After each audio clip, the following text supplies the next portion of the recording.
सहना भवतु सहनौ भुनक्तु सह वीर्यङ्करवावहै तेजस्विनावधीतमस्तु मा विद्विषावहै। ॐ शान्तिः शान्तिः शान्तिः। गुरुर्ब्रह्मा गुरुर्विष्णुः गुरुर्देवो महेश्वरः गुरुरेव परं ब्रह्म तस्मै श्री गुरवे नमः। तस्मै श्री गुरवे नमः। सर्ववेदान्त सिद्धान्त गोचरं तमगोचरं गोविन्दं परमानन्दं सद्गुरुं प्रणतोऽस्म्यहम्। सद्गुरुं प्रणतोऽस्म्यहम्। हरि ओम। In this particular episode, we are trying to look into the beautiful work of Sri Adi Shankaracharya ji called Vivekachoodamani. And we have seen in this particular text up until the 24th shloka, where we have learnt about titiksha. We are into that 4 qualifications of a seeker, and the third one is a combined package of 6 qualities, and these 6 qualities are a must. And in those 6 qualities we have come up until the titiksha: shama, dama, uparama, titiksha. There are 2 more left, Shraddha and Samadhana, that we will see probably today. So the 25th shloka goes thus. Shastrasya guruvakyasya satyabuddhyavadharana sa shraddha kathita sadbhihi yaya vastupalabhyate. Shastrasya guru vakyasya satya buddhya avadharana sa shraddha kathita sadbhihi yaya vastu upalabhyate. Shastrasya of the sacred scriptures. Guru Vakyasya of the guidance or the words of the Guru, the teacher. Satya Buddhya Avadharana. Satya Buddhi Avadharana. Understanding the exact purpose, direction and import of the Shastra and Guru Vakya, the mindset which enables to understand the import of the scriptures as well as the guidance of the Guru. Sa Shraddha Kathita, that is known as Shraddha, as told by Sadbhihi, the wise. Yaya, that by which Vastu Upalabhyate, Vastu, the object of intent here, that because of which it can be gained. Upalabhyate, that because of which we can understand the exact point, exact direction pointed by the scriptures and the Guru to understand, assimilate, and be inspired enough to apply it in our life. That which brings everything together, that mindset is called Shraddha. And I'm purposefully avoiding the English word for Shraddha because I feel any word that English can substitute does not bring the exact depth of this particular word. Therefore, I'll stick to the word of Shraddha because faith, belief, trust, it doesn't bring the complete picture. Shastrasya Guru Vakyasya. Now, there is a lot of meaning hidden in these two words. Shastra is actually indicating towards two things: the Shastra itself and that which the Shastra is pointing towards. See, whenever we read scriptures, whenever we come to religion, especially to the Hindu religion, there is so much of mistrust, there is so much of aloofness that we find that it is very painful to see how we as Hindus alienate ourselves from the Hindu traditions, customs, and the Hindu values to a point wherein people I have seen say that I am born as a Hindu, but I am not a practitioner. I have grown up as a Hindu, but I don't practice the rituals. I am more into its philosophy. I am not a religionist. I am a spiritualist. These are all bunch of nonsense. These kinds of standpoints are a bunch of nonsense. See, what would have happened, and this is my observation, it's entirely purely my way of thinking about it, that we have first never been exposed to or nurtured by the right methods and means to learn religion in a systematic way. Second, whatever practices have been practiced by my family, my elders, my well-wishers, I have observed them, imbibed them, and tried putting it into practice purely by osmosis, if at all I am practicing. So when such individuals who have absolutely no introduction in a very structured manner to the depth of Sanatana Dharma, to the depth of Vaidika Samskriti, when they are often questioned,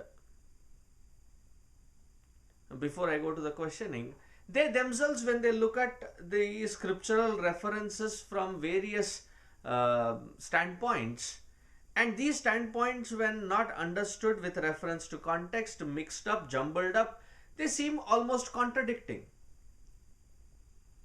The scriptures do not have clarity in themselves.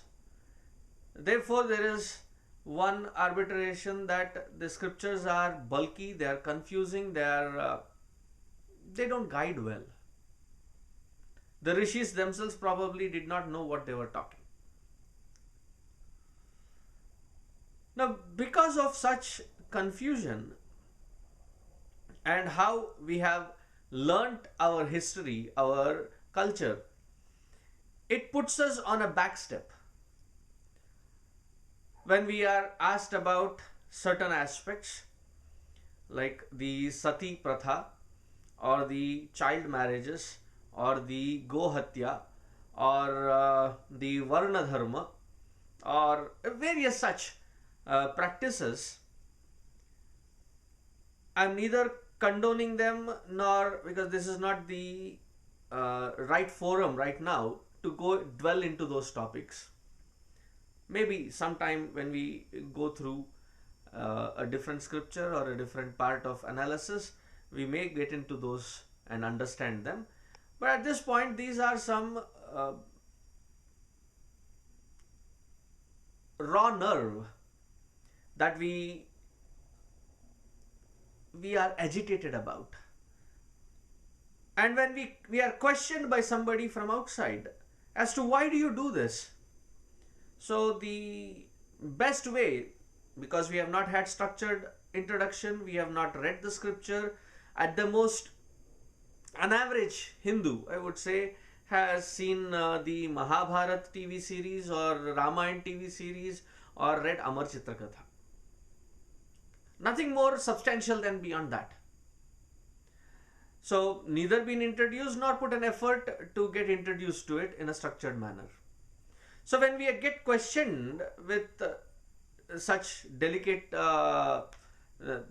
practices which puts our position in a very delicate condition, the easiest way to cop out would be to say, hey, I'm born into a Hindu family, but I don't condone them. In fact, I am disgusted being a Hindu. Therefore, I believe in being a spiritualist. I don't practice those rituals. I'm not a ritualist.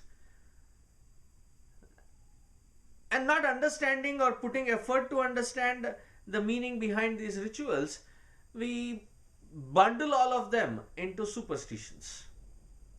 Just because I don't understand, just because I have not put an effort to understand or even taken an effort to ask somebody that can clarify, we have the audacity to bundle them all up and say that this is a bunch of superstitions, whether we understand them or not. So our ignorance of it cannot be held as proof to call something with such audacity that they are superstitions. There may be certain things that are superstitious. Okay, I'm not saying there are no superstitions, but the entire scripture and its message bundled under superstition because I cannot justify, because I cannot understand, therefore I feel in a very vulnerable state, therefore I disown it. And something happens when we come to a Hindu coming to a Hindu platform to understand Hinduism. We become a very critical, analytical snobs, wherein instead of trying to understand what the scripture is trying to say, we come with prejudices, and with those prejudices we don't even come with an openness of mindset to give an opportunity, to give a scope to understand what the scripture is saying. I've already formed a notion, and in order to prove, in order to justify, in order to substantiate my own convictions, I now vehemently try to prove that which the scripture is trying to indicate as probably false, probably not worthy, not worthy my time, or there is no logic in it, or find faults in it.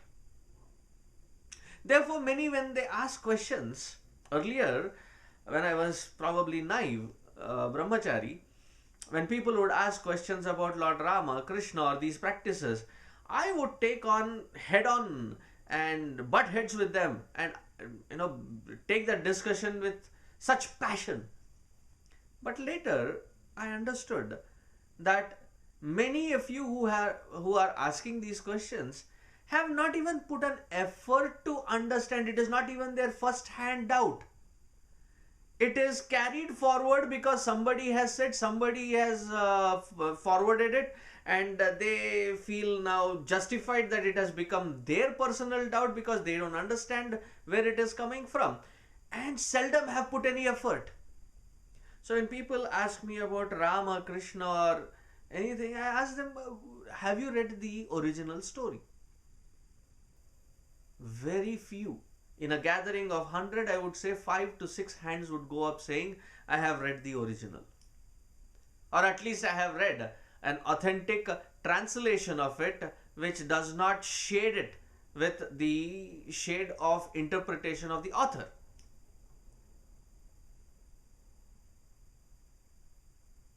So we come with those doubts. So what I have realized is when people ask questions, there are two kinds of mindsets. One, which is born from, I would qualify these questions as queries and doubts. The difference between a query and a doubt is that when there is a query, a question asked, it is a presupposition. What you are saying, I understand, I believe, but there are certain aspects of it which are not clear, and this is an enquiry into clarify those. Therefore, a question. But when there is a doubt is, I don't believe in you, I don't believe what you're speaking about, I don't believe that scripture, and I don't believe that which the scripture is pointing at. Therefore, I have doubt. And suddenly we become quite analytical and scientific with respect to this scripture and its spiritual processes, that we suddenly say, oh, I need a scientific analysis for it. I need a science backing to it. We claim that we are that scientific. Let me step back and look at it in a totally different way, out of the box. So the so-called scientific neo-intellectuals that we are, let's go to the realm of science. When we go to the realm of science, the science teaches us that this whole field of matter is made up of molecules. Molecules are made up of atoms. Atoms have subatomic particles. There is a neutron. There are electrons. Within the neutron, there are various other particles. So my question to all those who are of the scientific mindset: has anybody ever seen an atom? Which the scientists have claimed, which the books are proposing, which the school system, education system has been constantly, day in and day out, has been feeding us that information. I'm not saying it's wrong. All that I'm trying to point out is the readiness with which we tend to accept that which the science is trying to say is also based on belief system. I have no personal experience of it. I believe that my teachers are teaching me based on a solid justification and proof. Maybe the teacher themselves have not seen it. Very few that I have come across who have seen an atom and seen these subatomic particles or worked with those subatomic particles. But the rest of us, we tend to believe in those handful of people who have seen, who have experimented, who have probably authored these books. And all our basic education is based on this belief system. So don't tell me that those who are getting into science don't believe in things. Yes, you do believe. Without proof, without authentication of it, we readily believe. So all that I'm asking is, in the field of scriptures, come with that same openness to understand the scripture. Even if we have questions, ask from the perspective that I want to know the solution, not to condemn it, not to ridicule it, not to reduce it to nothingness. Come with that openness. So when we come to the scripture and that which the scripture is pointing towards, the openness with which I can inquire, investigate, and understand. That openness of possibility is believing in that scripture and that which the scripture is pointing towards. And the bridge between the scripture and that which the scripture is pointing is the guru, the teacher.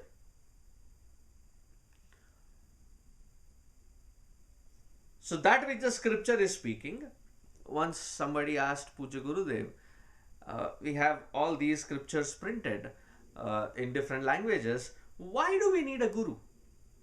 Yeah, you keep insisting that we need a guru, but why do we need a guru? So Puja Gurudev, in his own powerful way, he said, why don't you ask the books? Why are you asking me? See, what does the guru do? I mean, guru itself is a very heavy topic. There's so much that can be spoken about. A guru is somebody who has read through the scriptures, understood, assimilated, and experienced that which is being pointed by the scriptures as their own personal experience. That they don't need to have faith anymore. They have facts. They have facts based on their own personal experience. Such one is a guru. And what is that guru doing?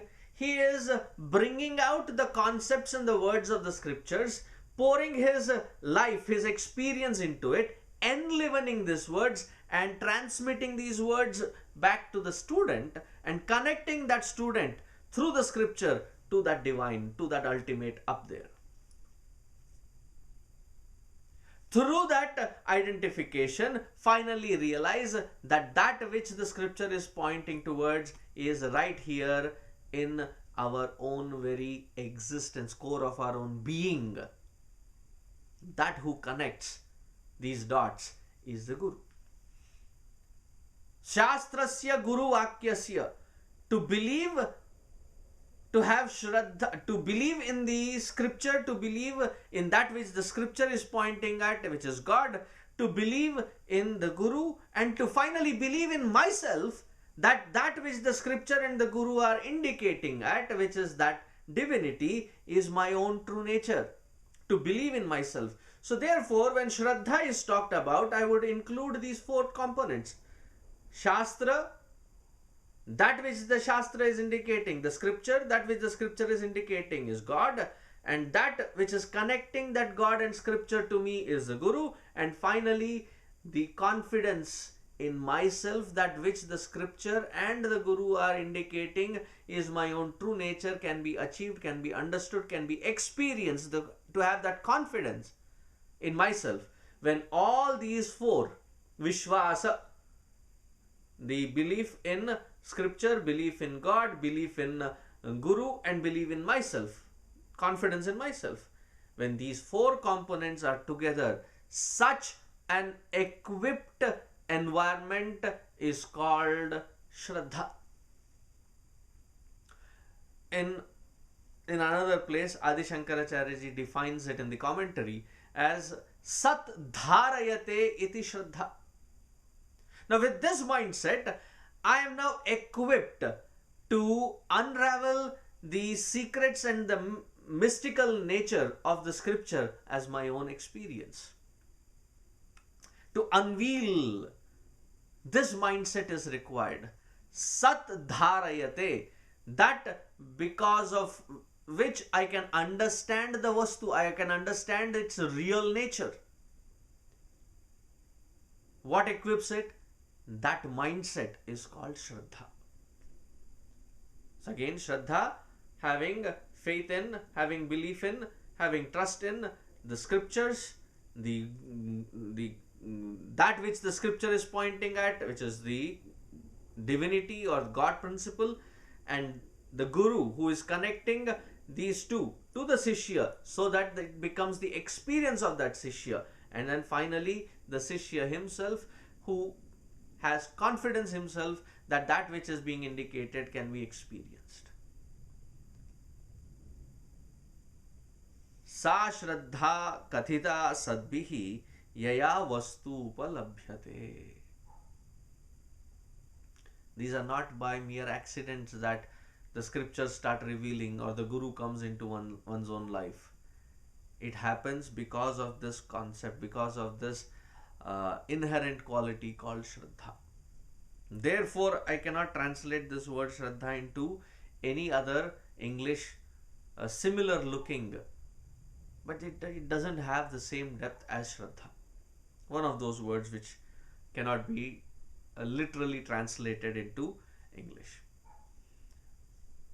Now, even if we have just this Shraddha to achieve, to reach, to find that quietude within becomes a seamless flow. Sa Shraddha kathita sadbihi yaya vastu upalabhyate. Now, moving forward, after Shraddha is done, so Shama, Dama, Uparama, Titiksha, Shraddha. Shamadhi, Shatka, Sampatti, right? So in that we have seen 5. What is the 6th one? Shraddha. So that, Shraddha is done. The last one, the 6th one is Samadhana. The Samadhana is being talked about in this 26th shloka. Please follow along. Sarvada sthapanam buddhehe shuddhe brahmani sarvada tat samadhanamityuktam natu chittasya lalanam. Sarvada sthapanam buddhehe shuddhe brahmani sarvada tat samadhanam iti uktam natu chittasya lalanam.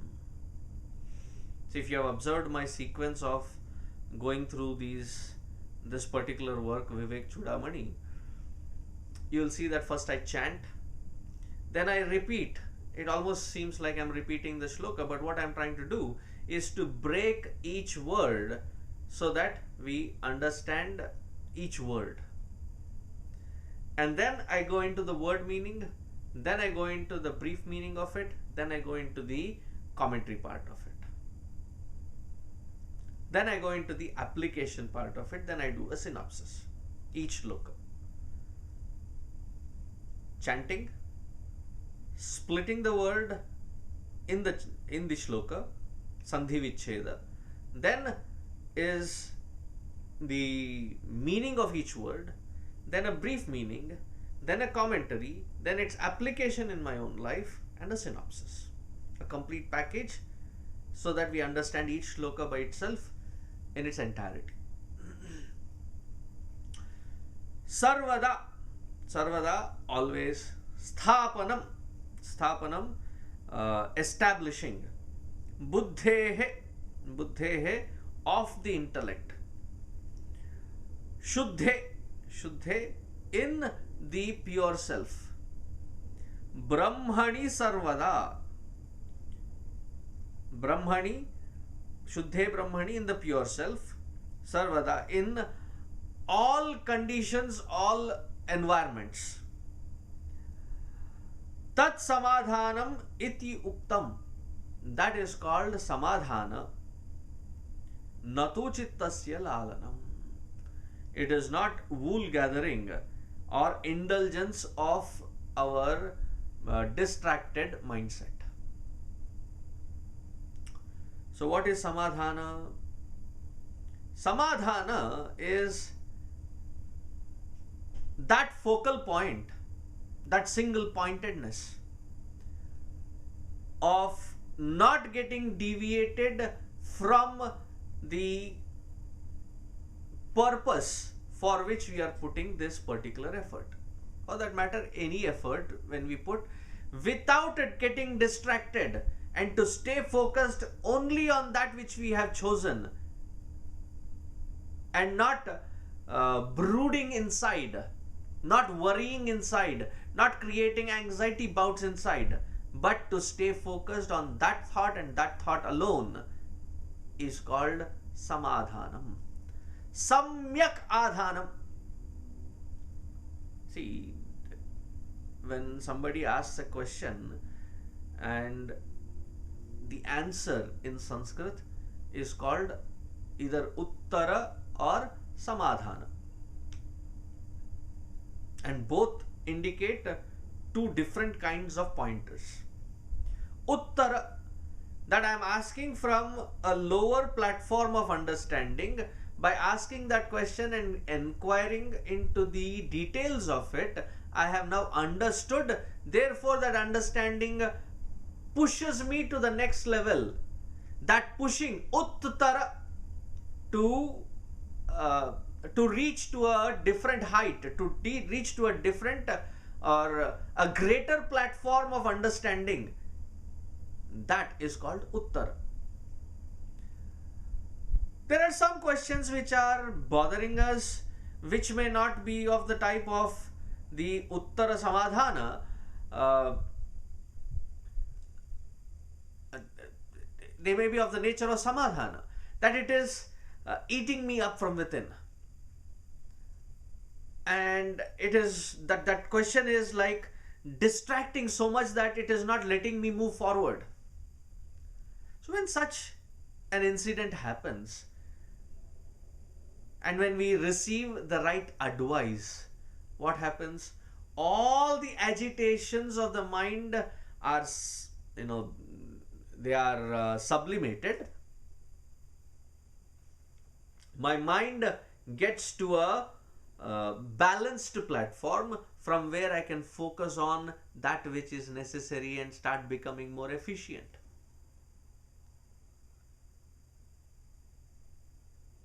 So here it says, Sthapanam buddhehe shuddhe brahmani sarvada. To constantly keep that focal point. Because in this path it is so easy to lose that focus. There can be so many distractions. My own mind with its own habits, my own intellect with its own lack of understanding or losing interest in things quickly, or unavailability of the scripture or somebody who can explain that scripture, the different kinds of tapa, different kinds of distractions that happen. I cannot focus on just one thing. It so happened that this family had a lot of musical instruments, and usually they would in the evening play with certain instruments and have their ghazal, bhajan, all kinds. So the neighbor comes and says, hey, if you don't mind, can I borrow harmonium? Sure, I'll give it back tomorrow. Okay, he takes the harmonium. Few minutes later, the son comes and says, Papa is saying, dholak. You seem to have two dholaks. Can we have those two dholaks? So I said, okay, take. I will give it back to you tomorrow. And the son again comes back and says, the cymbals.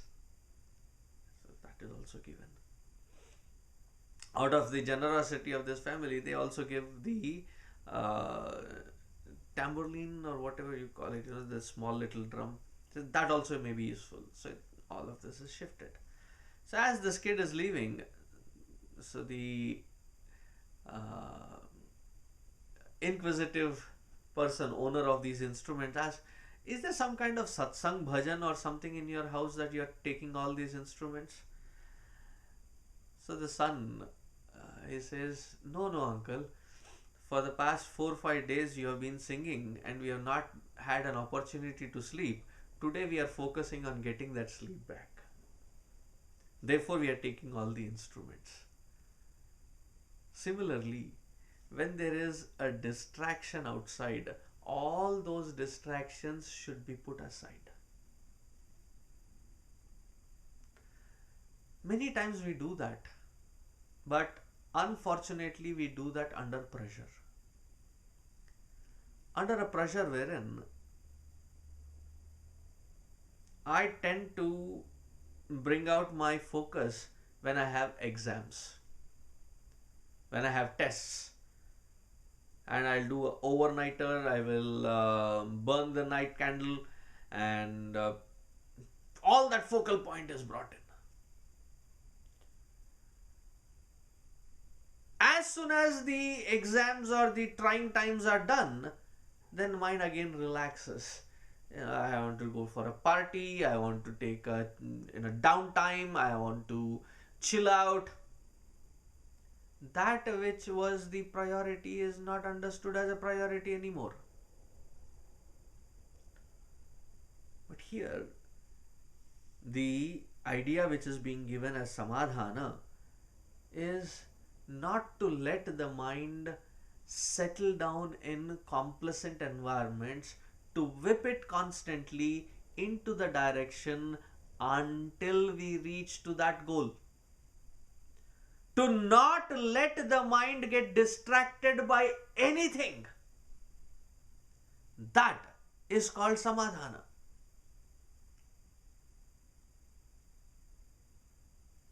See, when we are focused on something, until we reach there, anything that takes my time, energy and resources away from that focal point is worthy enough to be dropped, and dropped mercilessly.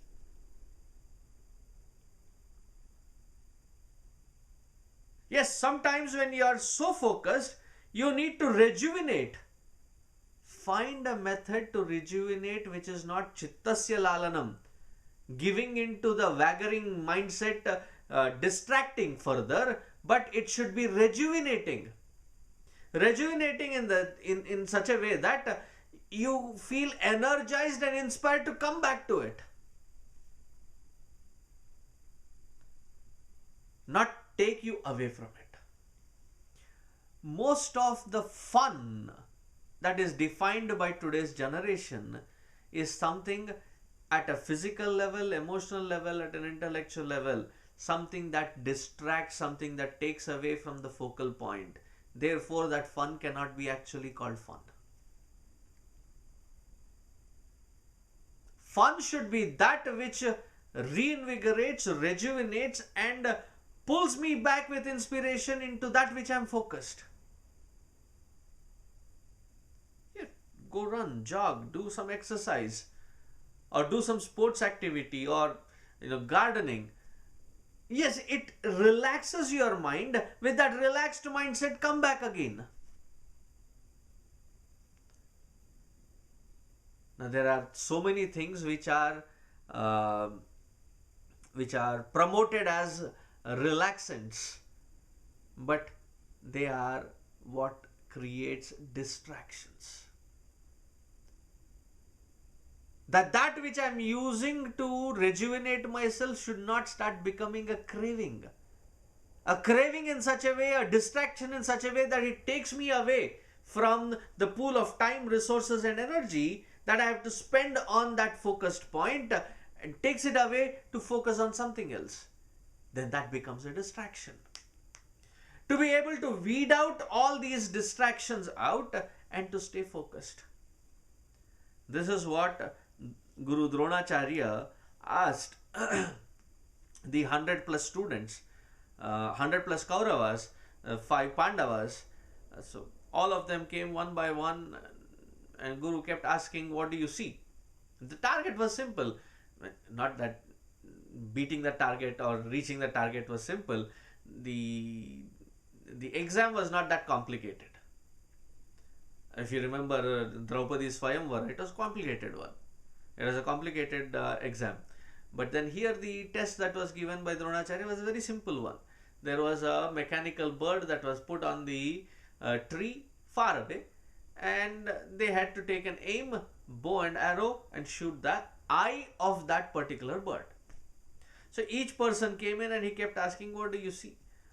क्या नज़ारा है, क्या नज़ाकत है? You know, I see the beautiful scenery, I see the mountains, I see the river, I see the sky, I see the birds, I see the greenery.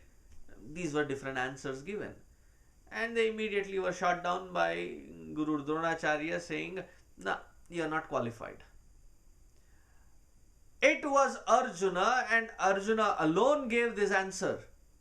He said, what do you see? Sir, I see nothing but the eye of the bird. I said, shoot. That should be the focal point. When I have taken certain tasks, when I am signing up for something, think through. Can I take that responsibility? Am I responsible enough? There are certain things wherein it is not that I am signing up, but it is the way life has unfolded and I have to be responsible for it. Rest of the things come later. Forgetting that and not being able to apply myself 100%, any other deviation in the name of relaxing environment, in the name of killing the boredom, in the name of getting out of the mechanical rut, if it is depleting my focus, if it is depleting my resources, if it is depleting my energies, then it is worth to take a note of it and kick it aside. Therefore, in the ancient days, the message was Vidyarthinaha sukham tyajet, sukharthinaha vidyam tyajet. If you are intending on having enjoyments of life, drop education. If you want to be educated and nourished in the field of education, then drop the idea to go out there and enjoy. Otherwise, you are sitting here trying to read and you are constantly brooding and thinking how people are enjoying. You know, they're also my classmates or my whatever, they're enjoying it. In the office too. Like, you know, others are enjoying. I am the one slogging. Therefore, I should also try to cut short this and go enjoy. If you cannot enjoy your responsibility, wherever you go to escape from that responsibility, you cannot enjoy. While you are here, that bothers you. While you are there, this bothers you. To stay focused. Samyak adhanam. 100% the intellect is brought into the present mind, the mind is brought into the present time, the organs of perception action are brought into the present time. Wherever I am applying myself, the memory is sharpened enough to be present in the present time. All these components brought in with clarity when I apply myself 100%, the results are amazing.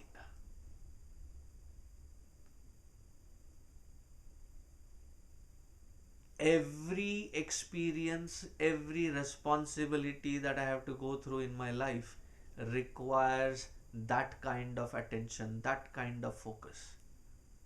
Now, in the material world itself, when that kind of focus is required, imagine to reach to that Brahman, to the core of our own existence, what kind of focal point are we talking about? Therefore, here he says, Natu chittasya lalanam. It is not about pampering the mind. That mindset has to be changed. And when we get that focused mind, that is called Samadhanam. Sarvada sthapanam buddhehe shuddhe brahmani sarvada tat samadhanamityuktam natu chittasya lalanam. Now the last one of the sadhana chatushtaya, mumukshutvam, that is in the 27th shloka, that we will see next time. Until then, Hari Om. Om Purnamadah Purnamidam Purnat Purnamudachyate Purnasya पूर्णमादाय पूर्णमेवावशिष्यते। ॐ शान्तिः शान्तिः शान्तिः। हरिः ॐ। श्रीगुरुभ्यो नमः। हरिः ॐ।